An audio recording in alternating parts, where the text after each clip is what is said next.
সংকট না থাকলেও রাজধানীর বিভিন্ন পেট্রোল পাম্পে চাহিদা মতো জ্বালানি তেল না পাওয়ার অভিযোগ যানবাহন চালকদের। রোববার সকাল থেকে দেখা যায় কোথাও পাম্প বন্ধ, কোথাও সীমিত বিক্রি, আবার কোথাও তেলের জন্য লম্বা লাইনে ঘন্টার পর ঘন্টা অপেক্ষা করছেন মোটরসাইকেল ও প্রাইভেট কার চালকরা। পাম্প কর্তৃপক্ষ বলছেন সরবরাহ পাওয়া সাপেক্ষে বিক্রি করছেন তারা। অনেক গ্রাহক দীর্ঘ সময় অপেক্ষার পরও তেল না পাওয়ার অভিযোগও করছেন। গ্রাহকদের সঙ্গে অপ্রীতিকর ঘটনা এড়াতে অনেক পাম্পে নেওয়া হয়েছে বাড়তি নিরাপত্তা ব্যবস্থা। সিরিয়ালে 3 ঘন্টা 4 ঘন্টা 5 ঘন্টা ছাড়াইও তেল পাই না আমরা। 2টা পাম্প ঘুরে এখানে আসছি, আর কালকে 4টা পাম্প ঘুরেছি, তেল পাইনি। আগে তো এরকম ভাবে তেল নিতাম, একবার ফুল করে নিতাম, সব শেষ করে আবার ফুল করে নিতাম। এখন 2000 টাকা করে নিতে হইতেছে আর কি। হঠাৎ করে ক্রাইসিস কিভাবে হইলো আল্লাহ জানে আর সরকার জানে। সব তো আমাদের ভাগ্য করে নিয়ে আসছে, এটা তো আর কারো করণীয় না। এই মুহূর্তে রাজধানীর রমনা এলাকায় আছেন সহকর্মী সাইফুল ইসলাম, চট্টগ্রামে ফেরদৌস লিপি এবং খুলনায় তানজিম আহমেদ। সরাসরি প্রথমেই যাচ্ছি সাইফুলের কাছে।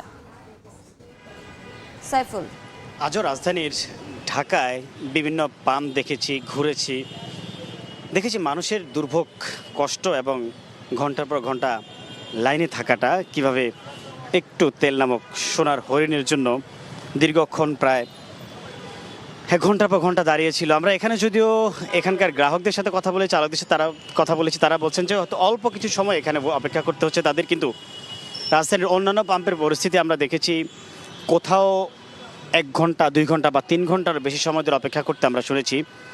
এই যে দুর্ভোগ, মানুষের এই দুর্ভোগ থেকে কিন্তু আসলে তারা মুক্তি চান।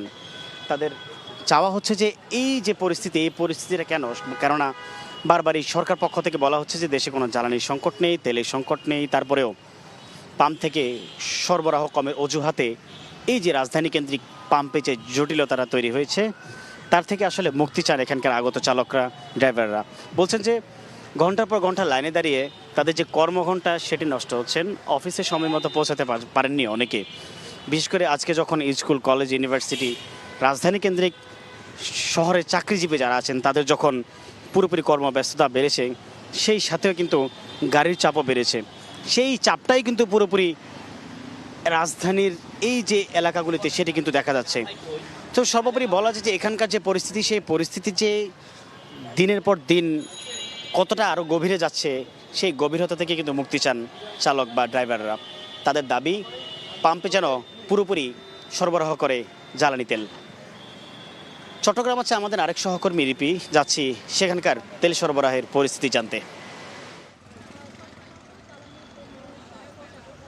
মধ্যে পড়তে হচ্ছে সাধারণ গ্রাহকদের। আমরা সকাল থেকে দেখেছি যেসব পেট্রোল পাম্প স্টেশনগুলো জ্বালানি তেল সরবরাহ করছেন সেখানে দীর্ঘ সারি, এবং এক একটা সারি কিন্তু প্রায় 1-2 কিলোমিটার পর্যন্ত চলে গেছে। এবং যারা গ্রাহক আছেন তাদের বক্তব্য অনুযায়ী আজকে এই সংকটটা আরও প্রকট হয়েছে, কারণ দীর্ঘদিন পর শিক্ষা প্রতিষ্ঠানগুলো খুলেছে, সে কারণে তাদের যে চিন্তা, সেই চিন্তাটা আরও বেশি বেড়ে গিয়েছে বলে তারা বলছেন। এবং আমরা যেসব পেট্রোল পাম্পে ঘুরেছি দেখা গেছে যে অধিকাংশ পেট্রোল পাম্প বন্ধ, এবং অল্প কিছু সংখ্যক পেট্রোল পাম্প তারা তেল সরবরাহ করছেন, এবং তাও সীমিত আকারের এবং সীমিত সময়ের জন্য। এবং যারা গ্রাহক আছেন তারা বলছেন যে একজন 5-6 ঘন্টা লাইনে দাঁড়িয়ে কিন্তু তারা তাদের যে কাঙ্ক্ষিত জ্বালানি তেল সেটা পাচ্ছেন। এবং বিশেষ করে শহরের বিভিন্ন প্রান্ত থেকে, দূর দূরান্ত থেকে কিন্তু শহরে যেসব পেট্রোল পাম্পগুলো তেল সরবরাহ করছেন তারা আসছেন। ফলে দেখা গেছে যে ভোগান্তি, তারা বলছেন যে বিশেষ করে সরকারের যে নজরদারি তা আরও বাড়ানোর জন্য এবং তেলের সরবরাহ যেন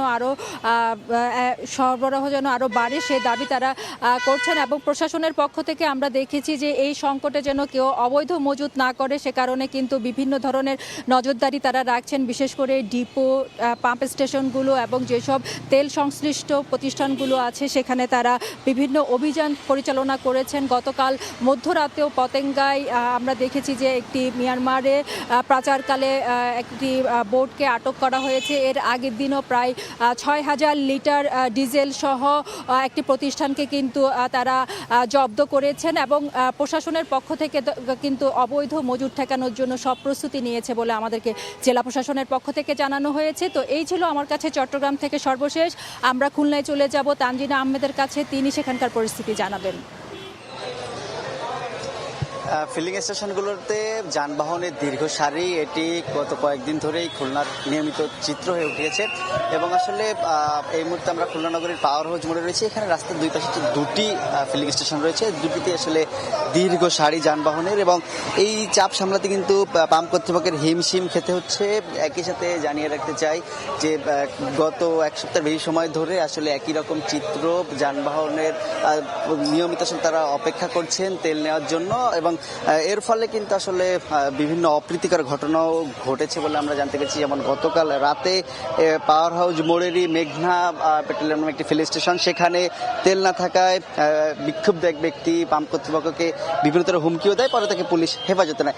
এছাড়া এই যে দীর্ঘ সারি, তারা বলছেন যে বিভিন্ন ফিলিং স্টেশন ঘুরে ঘুরে তেল না পেয়ে তাদেরকে আসলে একটি থেকে আরেকটিতে যেতে হচ্ছে এবং এর ফলে কিন্তু এক ধরনের যে সংকট, সেই সংকট তৈরি হচ্ছে। যানবাহন চালক যারা রয়েছে তারা বলছেন ইচ্ছাকৃতভাবে কৃত্রিম সংকট তৈরি করা হচ্ছে এবং এর ফলে তাদের আসলে দৈনন্দিন যে কার্যক্রম সেটিতে ব্যাঘাত ঘটছে এবং এই ব্যাঘাত ঘটার কারণে তাদের যারা বিভিন্ন কাজে দূর দূরান্তে যান সেখানে যেতেও আসলে তাদের বেশ ভোগান্তিতে পড়তে হচ্ছে। আমরা বিভিন্ন সময় দেখি যানবাহন চালকরা তারা যানবাহন ঠেলে তাদের নির্দিষ্ট যে নিকটস্থ ফিলিং সেখানে নিয়ে যাচ্ছেন, আবার তেল না পেয়ে তাদেরকে আসলে অপেক্ষাও করতে দেখা গেছে এবং বিভিন্ন ফিলিং স্টেশনগুলোতে